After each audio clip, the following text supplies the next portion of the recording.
Our next speaker, a committed socialist, working class lad, has anti-racism and anti-fascism in his DNA.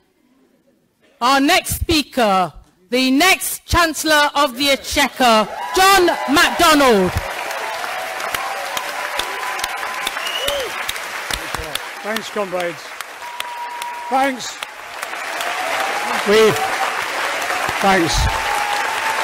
Thanks a lot. We're short of time, and there's lots of other speakers as well, and I'm grateful for that reception. It isn't, to be honest, I don't think it's a reception for me. I think it's a reception for everything that Diane and Jeremy and myself and our whole movement now stands for, to be honest.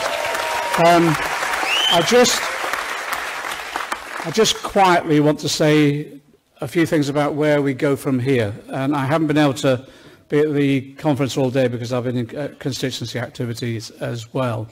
And unless I mentioned the history that we went through in the late 70s and early 80s. And I think the key thing, I congratulate Paul and all the others who are involved in the Anti-Nazi League. But a while ago, I made a statement in a TV interview that then got repeated in the newspapers. And it was a conscious statement about the need for us now to come back together again to tackle the rise of racism and fascism in our society. And the reason I said that was on the basis of what Umesh said earlier. In the late 70s and 80s, the work of the Anti-Nazi League came at exactly the right time to confront racism and fascism that was developing in our society at the earliest stage. And I just pay tribute to all those that were involved at the time because they recognized the imminent threat that we faced. And to be honest, they were incredibly successful as a result of their creativity, their mobilization, their commitment, and yes, absolute courage to prevent that threat emerging into a much more serious threat. And that more serious threat on some of the streets did occur because I was there when Blair Peach was killed in Southall. It was half a mile from my constituency. We were there that night when he was murdered. And we don't want to see any more murders or killings on our streets or anywhere else. And I think that's why a few months back I thought, well, there is an imminent threat now, we should recognise it. I just pulled off some figures very briefly, and I think we just need to wake up to the scale of the threat now. 500,000 people signed the petition calling for Tommy Robinson's release after he was jailed for contempt of thought.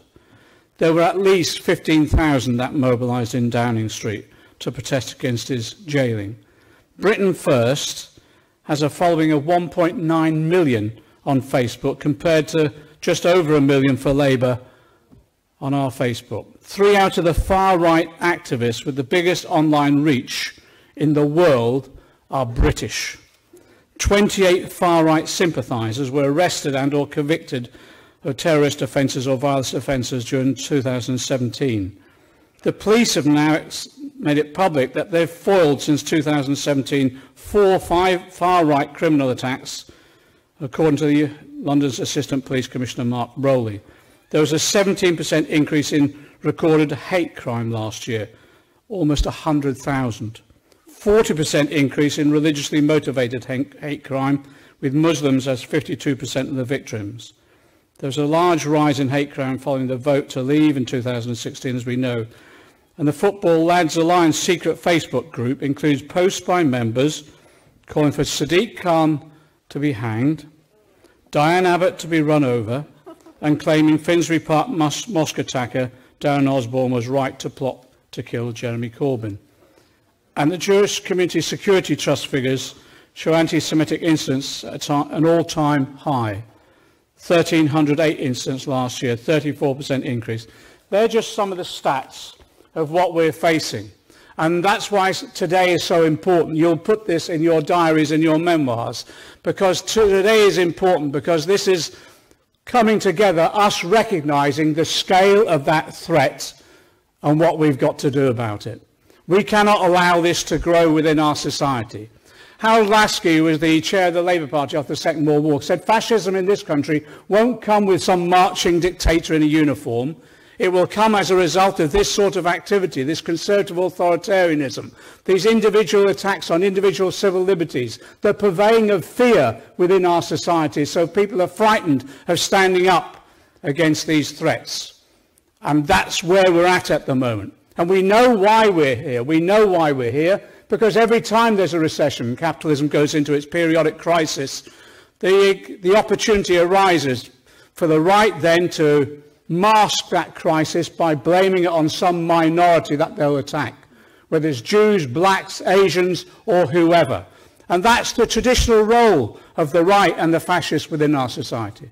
So how do we confront it? Well, a capitalist crisis gives us the opportunity as well of explaining really why that crisis has occurred and what the real alternative to it is in socialist practice, the development of public ownership, the development of trade union rights, civil liberties, working class mobilization. So just as this is a threat to us now, this is an opportunity for us as well to expose how capitalism in its crisis does bring about this right-wing fascist reaction on a regular basis, and that we can end that by traditional working class mobilization. And in terms of three things, one is to make sure we explain to people what's happening so people are aware of the threat and understand the reasons for it. So all of us now have a responsibility in our daily lives, in our political interventions, in our social and cultural lives to explain what's going on to people. The second, yes, it is to mobilize. We cannot allow the fascists to take over our streets. We cannot allow that to happen. So therefore, in our traditional way of peaceful, non-violent, direct action, yes, we've got to ensure there is no pass around on our streets in this country for the fascists and the right.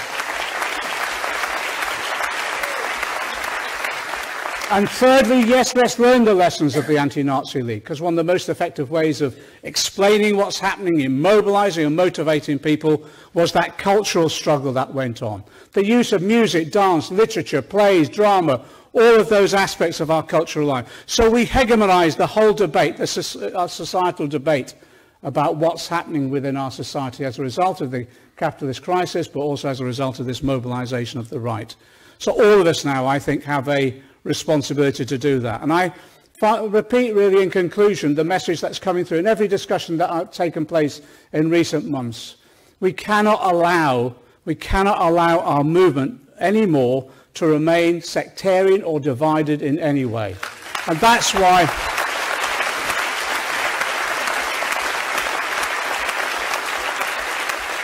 and you know, that's why it was important for Stand Up to Racism to organise today. That's why it's important, the work that Umesh and others are doing and bringing all the organisations together to sign up to a common statement of purpose for the future. And also, that's why I finish in a minute's time. That's why it's important that we have discipline as well. You're quite right, comrade. But that's why it is important now that every working class organisation that we're members of, we mobilise behind this cause. So after today, yes, in terms of the Labour Party, let me give you this commitment. The Labour Party can be and will be the largest anti-fascist and anti-racist movement in this country that we can. And it